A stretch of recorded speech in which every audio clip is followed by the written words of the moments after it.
Saya mau kasih satu kisah kepada saudara untuk membuka wawasan kita. Ini kisah ya, saya nggak tahu ini benar-benar terjadi atau tidak, tapi ya saya untuk membuka wawasan kita. Satu saat ada seorang petani saudara, dia hidup di desa. Dia punya satu kuda untuk dia itu bekerja, dia dengan anaknya, cuma satu ekor kuda. Satu saat kuda ini lari dan tidak kembali lagi. Menurut saudara itu malang atau baik? Kemalangan atau kebaikan? Kemalangan, karena itu kuda dia pakai untuk bekerja. Lalu semua tetangganya datang kepada petani ini, memberi penghiburan dan berkata, kami turut bersedih karena engkau mengalami satu kemalangan. Petani itu menjawab, ini belum tentu kemalangan, tapi ini juga belum tentu keberuntungan. Bisa jadi ini keberuntungan, tapi bisa jadi ini juga kemalangan. Jadi saya tidak terima ucapan turut berduka citamu, karena saya belum tahu. Berapa minggu kemudian kuda itu pulang membawa 100 ekor kuda liar. Teman-temannya masuk ke kandang saat petani ini. Untung enggak saudara? Ya, tadi kan malang, sekarang untung. Melihat itu, tetangganya datang ke rumahnya petani ini. Waduh, seneng ya, ternyata kudamu pergi karena dia pulang membawa teman-temannya kuda liar. Berarti kami turut bersenang sama kamu karena kamu mengalami keberuntungan. Petaninya jawab, ini belum tentu keuntungan. Ini bisa jadi juga kemalangan. Tiba-tiba anaknya itu harus melatih kuda-kuda liar ini. Waktu dia lagi melatih kuda liar itu, kudanya ngamuk, anaknya jatuh dari kuda, patah kaki. Malang enggak? Tadi katanya untung. Lalu tetangganya datang lagi. Pak, kami dengar anakmu patah kaki jatuh dari kuda liar. Kami turut bersimpati, bersedih ya, karena ini adalah kemalangan. Petaninya jawab, ini belum tentu kemalangan, tapi juga belum tentu keuntungan. Ya kita lihat aja nanti. Tiba-tiba dari pemerintah ada perang. Lalu semua anak muda diwajibkan untuk turun wajib militer dan diutus ke negeri pertempuran. Karena anaknya lagi patah kaki, tidak diutus. Semua orang datang berkata, untung ya anakmu patah kaki. Saudara, dalam hidup ini kita tuh tidak usah cepat-cepat mengukur untung atau malang. Amin.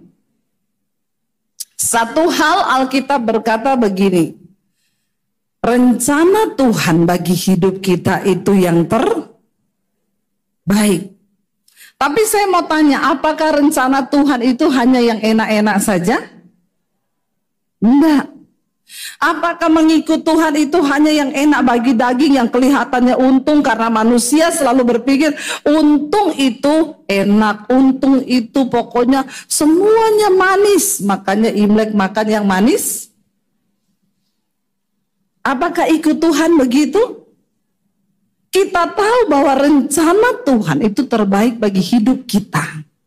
Tapi apakah ketika kita mengikut Tuhan akan ada masalah di hidup kita? Kita akan diizinkan menghadapi tekanan yang berat? Iya. Satu hal yang pertama, tanamkan di hati kita, aku sudah ikut Yesus. Dan aku percaya rencana Tuhan itu yang terbaik bagi hidupku.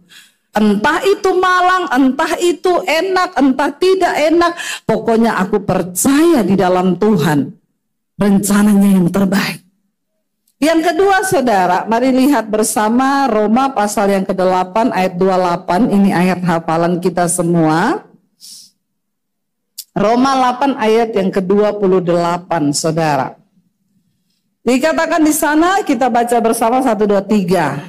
Kita tahu sekarang bahwa Allah turut bekerja dalam segala sesuatu untuk mendatangkan kebaikan bagi mereka yang mengasihi Dia, yaitu bagi mereka yang terpanggil sesuai dengan rencana Allah.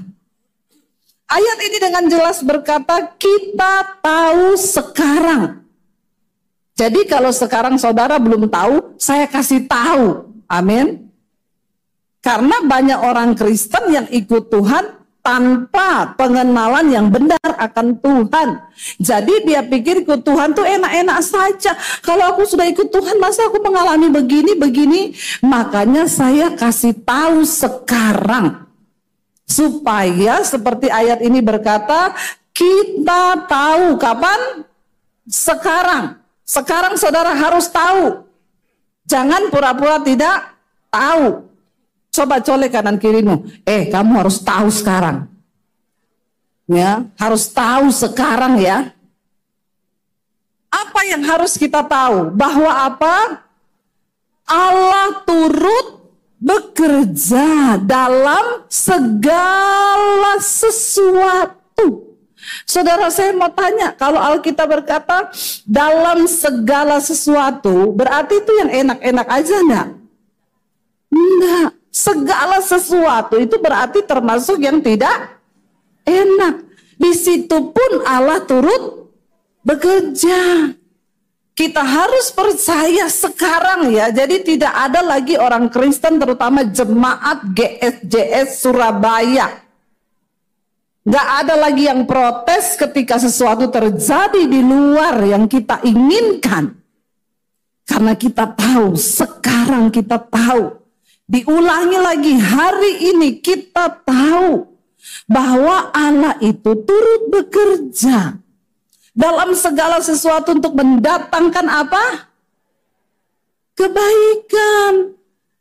Tapi selalu yang menurut kita kebaikan itu kadang bagi Tuhan itu bukan kebaikan. Makanya untuk menentukan yang baik atau tidak, yang untung atau malang, yang rugi atau ya berhasil, jangan pakai konsep kita secara manusia. Jangan, sangat bahaya ketika kita ikut Tuhan, kita pakai konsep kita. Rasul Paulus menulis di dalam Filipi pasal yang ketiga, kita baca. Ya, Filipi pasal yang ketiga, saudara, ayat yang ke-7. Apa yang Rasul Paulus tulis di sana? Dia bilang begini, saudara, baca bersama. Tetapi apa yang dahulu merupakan keuntungan bagiku, sekarang kuanggap rugi karena Kristus.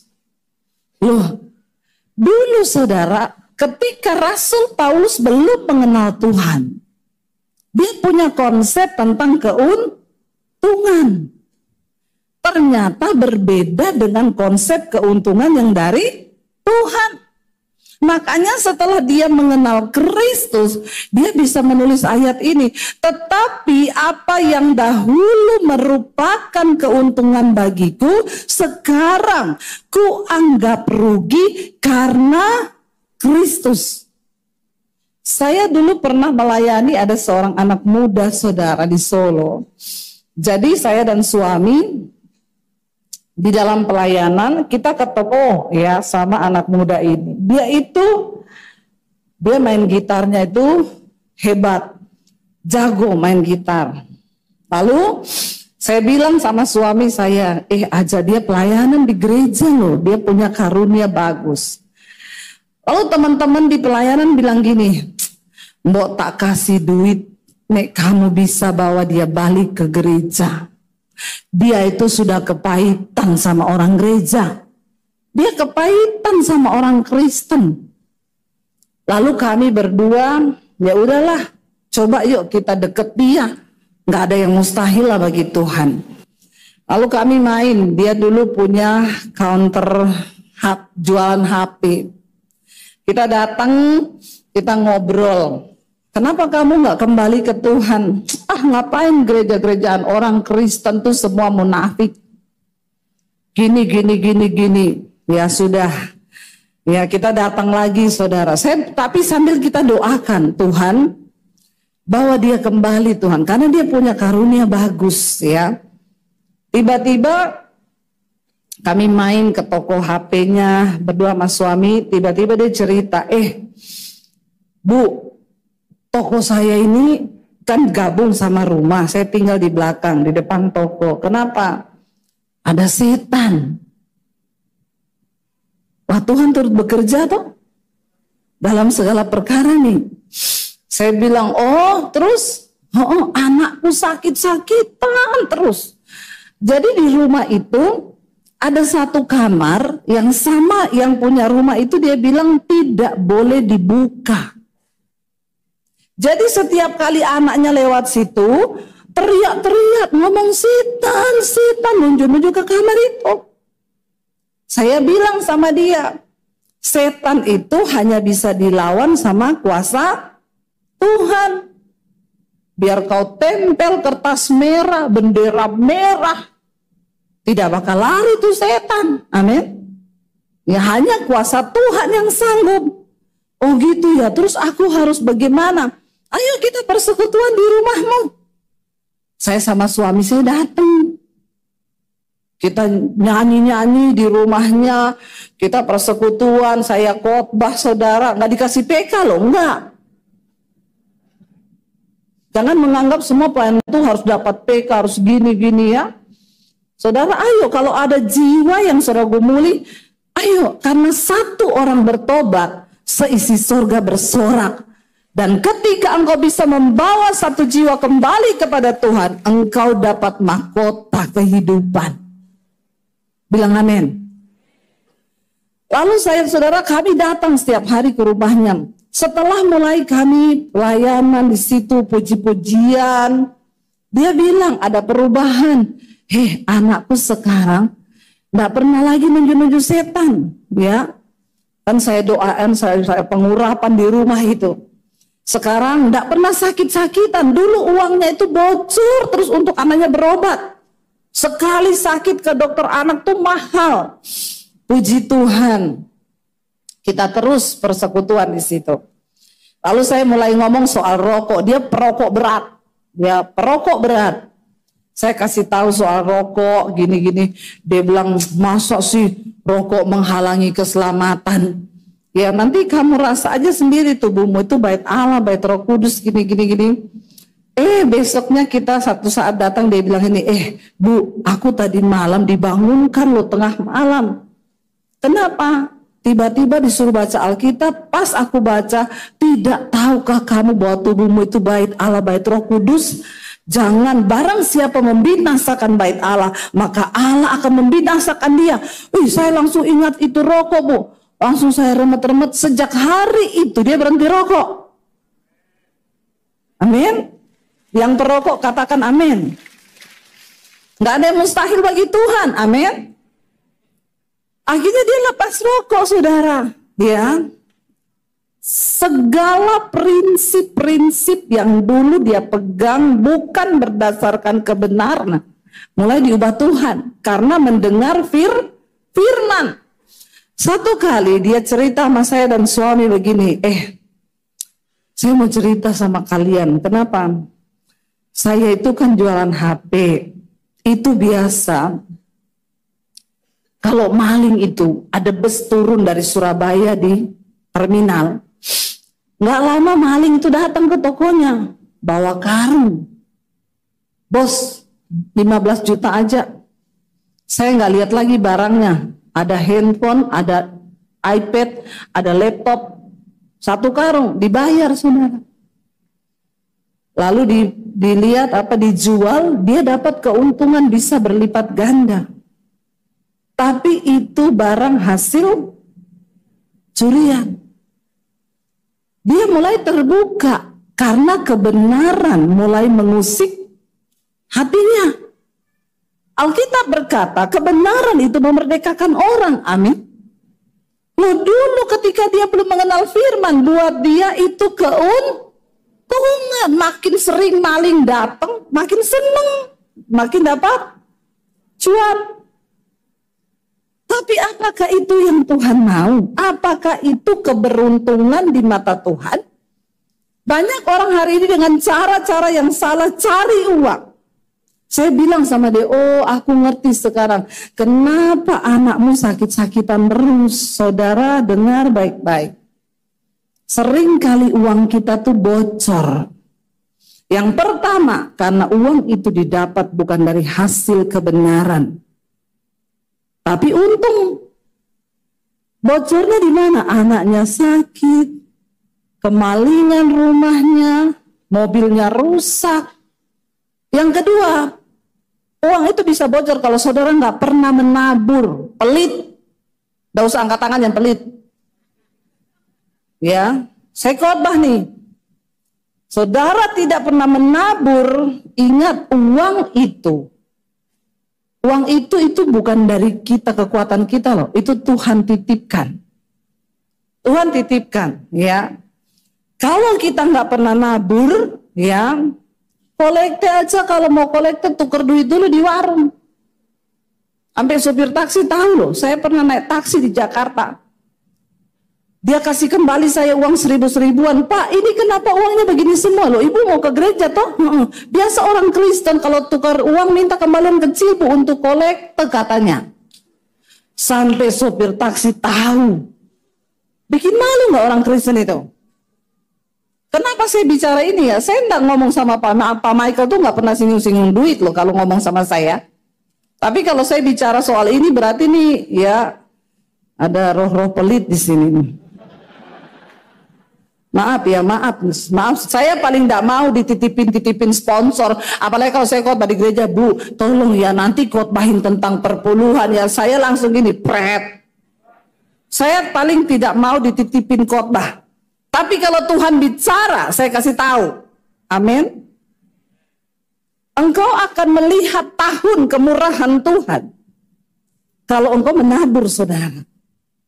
Menabur. Saya ngomong ini benar karena saya pun melakukan itu dan hidup saya diberkati Tuhan. Amin yang kenceng. Biasa aja. Nggak usah sambil kepahitan. Amin. Benar saudara. Sering kali berkat kita tuh bocor. Tuhan bilang belalang pelahap datang. Harusnya engkau hanya mengembalikan milik Tuhan 1/10. Akhirnya yang bocor jadi 25%.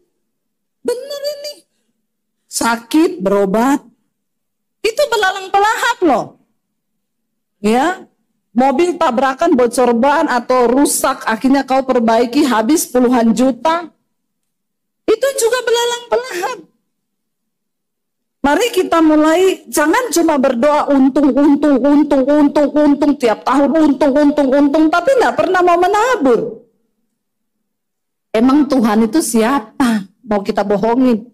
Lakukan prinsip firman Tuhan. Siapa yang menabur, dia akan menuai. Jangan pakai kain-kain merah, jangan pakai apa-apa itu, makan manis supaya berkatnya manis. Pret. Emang Tuhan bisa direkayasa? Hello? Ya, enggak bisa saudara.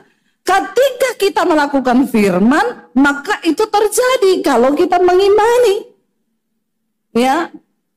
Jadi begitu. Nah dia ini karena dia ambil jual hasil-hasil begitu, dia bilang saya ini kok kelihatannya laku toko saya tapi nggak ada hasilnya ya, anakku sakit gini-gini. Oh makanya itu saya bilang bertobat. Sejak saat itu dia mengubah. Maling datang kasih dia tolak. Enggak. Kenapa? Itu dari hasil yang tidak benar. Pertama, malingnya heran enggak? Saudara ikut Yesus itu bikin orang heran dengan imanmu, amin? Ya, amin. Jangan terima uang dari hasil yang enggak benar. Apalagi jadi perempuan simpenan, ani-ani. Jangan, ya rebut suami orang, minta uangnya, ya bertobat saudara. Penghukuman sudah tersedia bagi orang-orang yang sengaja melakukan dosa. Lalu saudara, kami layani dia, ya dia mulai berubah, paradigmanya ini mulai dirubah. Yang dulu merupakan keuntungan, sekarang dianggap rugi. Akhirnya dia mulai jual yang benar. Dia ngomong sama kita, surut penghasilan, surut menurun. Tidak seperti dulu, tapi yang kami bingung, di tengah surutnya itu dia bisa beli rumah. Wow, enggak Tuhan? Dulu banyak, nggak pernah bisa beli rumah. Ketika surut, malah bisa beli rumah. Karena hidup mulai bertobat, saudara. Dan sampai ya hari ini, kemarin kami ketemu dia, masih setia melayani Tuhan. Masih setia melayani Tuhan. Tapi saya ingat di tengah-tengah surutnya dia kadang cerita, nggak bisa beli susu anak. Saya dan suami waktu itu belum kaya, belum. Kami punya berkat yang cuma sedikit buat kami juga pas. Kami pergi beliin susu anaknya. Kami datang ke rumahnya bawa susu 2 kaleng, kita kasih saudara. Dan Alkitab berkata kalau engkau berbuat kebaikan, itu dengan sama dengan orang yang membuang roti ke dalam air. Memang kelihatan tenggelam, tapi dia akan muncul kembali beberapa saat kemudian. Amin. Kebaikanmu, taburanmu tidak akan pernah tenggelam. Sebab Tuhan memperhitungkan. Dan kalau engkau mau melihat hidupmu diberkati, banyak-banyaklah menabur. Amin. Bilang kanan kirimu, jangan pelit, banyak menabur. Cepat ngomong. Ya, apalagi bapak-bapak terutama. Yang selalu pakai otak hitung-hitungan. Ya. Bilang, ya, jangan pelit, menabur. Loh, itu hukum Tuhan, saudara. Itu hukum Tuhan. Saya ngomong begini bukan karena saya pendeta. Maaf, saya nggak makan uang kolektor. Saya YouTuber. Nggak usah tepuk tangan. Biasa aja. Ya, benar. Kenapa saya diberkati? Karena saya juga menabur. Saya juga mau melihat pekerjaan Tuhan. Tuhan itu tidak pernah berhutang. Tidak usah kita rekayasa seperti apapun. Karena Tuhan melihat hidup kita. Dia mengubah paradigmanya tentang keberuntungan. Saya mau saudara juga dicuci otak dengan firman Tuhan. Kita perlu cuci otak. Karena banyak otak yang sudah kotor. Lihat. Ya, otaknya kotor, pikirannya uang dan uang terus. Ya. Pikirannya itu untung itu kalau dapat cuan, tidak peduli caranya seperti apa. Rasul Paulus berkata, apa yang dulu kuanggap keuntungan, sekarang aku anggap rugi. Karena apa di sana? Karena dia bilang pengenalan akan Kristus Tuhan itu lebih mulia daripada semuanya itu. Nah, kita semua itu harus punya pengenalan yang benar akan Tuhan, saudara, supaya diubah paradigma kita ini. Jangan menganggap semua yang pahit itu dari setan. Semua yang manis itu dari Tuhan. Belum tentu. Belum tentu. Dia berkata begini, malahan apa baca bersama? Malahan segala sesuatu ku anggap rugi karena pengenalan akan Kristus Yesus Tuhanku itu lebih mulia daripada semuanya. Oleh karena dialah aku telah melepaskan semuanya itu. Orang kalau sudah ikut Tuhan itu luar biasa. Bahkan dia bilang apa? Yang dulu merupakan keuntungan, sekarang aku anggap sampah. Supaya apa? Aku memperoleh Kristus. Amin, saudara.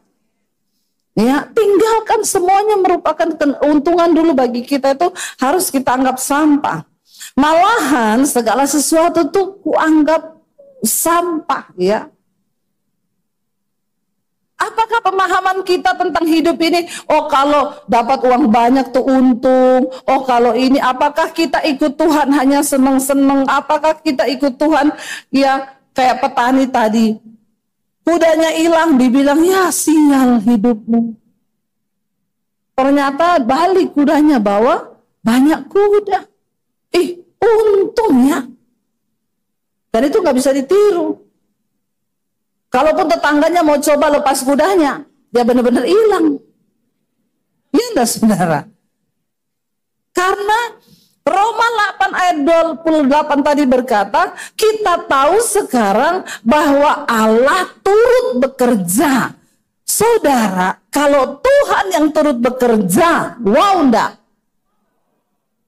Wow. Bukan cuma wow, bilang 3 kali. Wow. Saudara punya mertua kaya aja atau orang tua kaya. Kalau dia turut bekerja dalam hidup kita, wow enggak?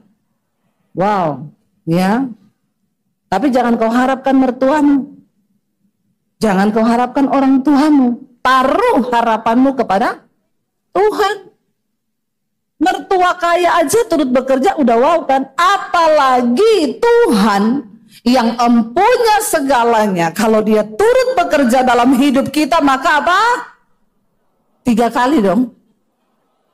Ini baru jemaat GCS, tepuk tangan bagi Tuhan. Ya. Iya saudara, saya mau mencuci otak saudara. Libatkan Tuhan dalam segala perkara di hidupmu. Sebab kalau Tuhan terlibat itu benar-benar wow. Ya. Anak saya tuh tanya, Mam, cari jodoh itu harus kaya atau enggak usah kaya? Saya bingung loh mau jawab. Kalau saya jawab kaya, nanti dia matre, dia lihat cowok-cowok kaya. Kalau saya jawab miskin, ya kasihan juga dia nangis di atas beca. Karena orang-orang gaul sekarang ngomong gitu. Saya bilang akhirnya saya dikasih hikmat Tuhan, Dek. Tapi sama Mami waktu ketemu dulu, Papi itu bukan orang kaya, Mami juga bukan orang kaya. Kita sama-sama ya, kita mulai dari min bukan nol. Iya berarti boleh ya. Aku kalau milih suami yang miskin aja. Saya bilang gini, nggak apa-apa. Nomor 1, dia hidup takut akan Tuhan, hidup benar. Pastikan itu, Mami dulu menikah sama papimu, kenapa Mami memilih papimu yang hanya naik motor? Yang suka saya naik mobil banyak. Kok ngejek ya? Kayak nggak percaya ya? Tapi kenapa Mami menjatuhkan pilihan sama papimu yang naik motor, nggak punya duit? Karena Mami tahu ada sesuatu yang berharga di hidupnya. Dia takut akan Tuhan. Dia menghormati Tuhan. Dia tidak merokok, dia tidak minum, dia melayani Tuhan. Itu poin penting. Kenapa, Dek? Karena kalau kamu menikah sekalipun dia miskin, tapi dia takut Tuhan, dia pasti akan diberkati Tuhan. Saya bilang sama anak saya, ya contohnya Mami sama Papi sekarang tuh. Oh iya. Yang kedua, kalau memang kamu mau menikah sama orang yang miskin, bukan orang kaya, ya enggak apa-apa. Tapi kamu harus siap menderita kayak Mami. Langsung mikirnya. Enggak ada salon-salonan, enggak ada pedi-meni, enggak ada apa-apa. Kamu ke pasar, kali-kali jalan kaki, naik motor. Kamu siap enggak? Ya kita kan harus kasih gambaran kan. Ya kalau kamu siap, silakan. Karena banyak orang tidak siap. Anak-anak muda itu pertama cinta. Dia pikir nikah itu cuma makan bread. Semua rasa coklat. Belum tahu kau. Kau pikir nikah, jatuh cinta, lapar gitu terus sayang-sayangan, kenyang?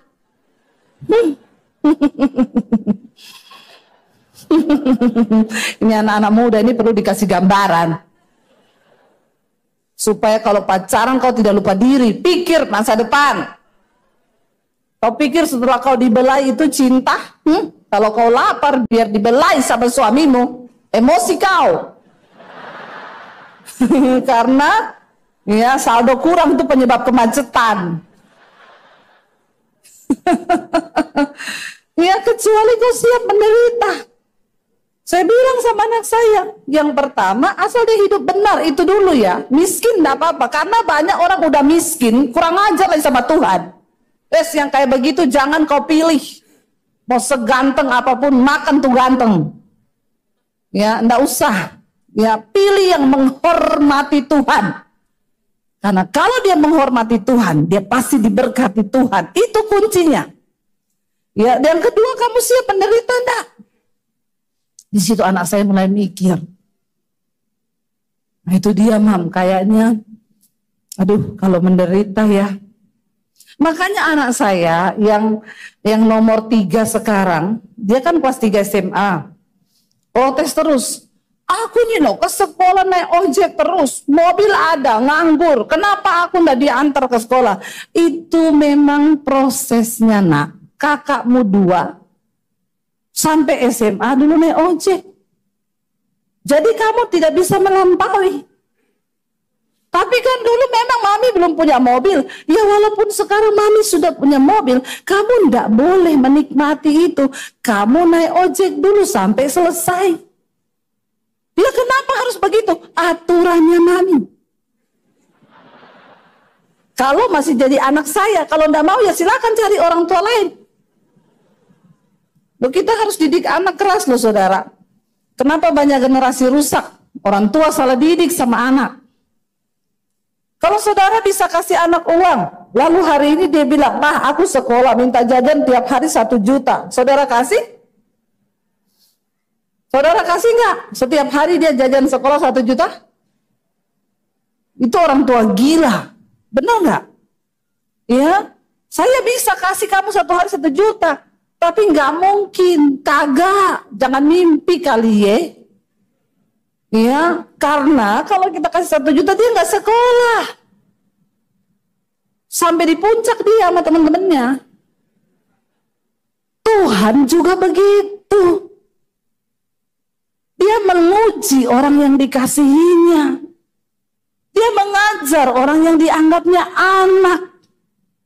Kalau hari ini saudara sedang mengalami hajaran Tuhan, bersyukur, berarti kau masih dianggap anak. Saya bilang sama anak saya, tahan deh. Aku kalau pagi hujan, naik gojek, pakai mantel hujan, enggak apa-apa, bersyukur. Belum lagi ojeknya, jaketnya bau. Memang musim hujan, basah ya bau. Tapi nikmatilah dulu kemalanganmu. Amin. Loh iya saudara, anak saya tuh pulang sekolah, nyuci baju sendiri, nyetrika sendiri. Mami kenapa sih nggak pakai pembantu? Bisa aku pakai pembantu cuci gosok. Terus lu ngapain aja hidupmu? Apa yang kamu alami sekarang itu sudah terlalu enak. Kamu harus belajar. Anak saya yang kecil tuh cantik loh, cantik banget loh. Mirip-mirip saya. Masalah buat lo. Tapi saya harus tega sampai orang tuh, "Hah, anak ibu tuh naik ojek?" Naik ojek ke sekolah. Nggak apa-apa. Saya harus tega. Ya, begitu saudara. Tuhan pun begitu. Terus apa ada orang bilang itu malang? Ya kadang dia diejek sama teman-temannya dijemput naik mobil gonta-ganti, enggak apa-apa deh. Enggak apa-apa. Ya enggak usah mau pencitraan. Ya bilang aja itu mami saya memang maunya begitu kok, mau apa? Tuhan itu enggak mau saudara kita nih jadi anak-anak gampang. Ubah konsep kita tentang keberuntungan, ubah konsep kita tentang kemalangan. Yang malang bagi kita itu sering kali itu terbaik bagi Tuhan. Makanya pemazmur menulis, "Aku menderita itu baik bagiku supaya aku belajar tentang ketetapan Tuhan." Karena sering kali kita kalau nggak dididik Tuhan, saya tadi pagi saksikan, Kalau Tuhan tidak membentuk kami sekeras itu, kami menikah tuh menderita terus. Kalau Tuhan nggak bentuk kami dari dulu puluhan tahun menderita, hari ini kami diberkati, mungkin kami jadi pribadi yang berbeda. Kan Tuhan yang tahu. Iya dah. Mungkin saya, kalau 10 tahun yang lalu, saya sering sama suami kalau di mobil kita sharing. Suami saya bilang, iya ya Tuhan tuh tahu ya. Kalau kita diberkati kayak gini 10 tahun yang lalu, mungkin saya sekarang udah enggak pelayanan. Ditelepon Pak Michael, Bu nanti, oh enggak, saya sekarang enggak khotbah. Sudah jadi YouTuber. Loh saudara, kita pergi ke daerah, kita pergi kemana, buang waktu, buang tenaga. Buat apa? Ya kalau bukan karena kami mencintai Tuhan. Musik saja. Mari kita dalam hadirat Tuhan. Minta penyertaan Tuhan atas hidup kita saudara. Buang setiap dosa. Buang segala hal yang menyakiti hati Tuhan. Kita tidak tahu apa yang akan terjadi di depan kita. Bahkan nyawa kita, hidup kita, itu ada di dalam tangan Tuhan. Jangan ada seorang pun yang dengan sombong berjalan dengan jalannya sendiri. Malam ini datang pada Tuhan. Datang pada Tuhan. Kami butuh anugerah-Mu di hidup kami Tuhan. Bahkan menjalani hari-hari ke depan yang akan semakin sulit kata firman Tuhan. Tanpa perkenanan Tuhan, tanpa penyertaan Tuhan, kami tidak sanggup untuk melangkah.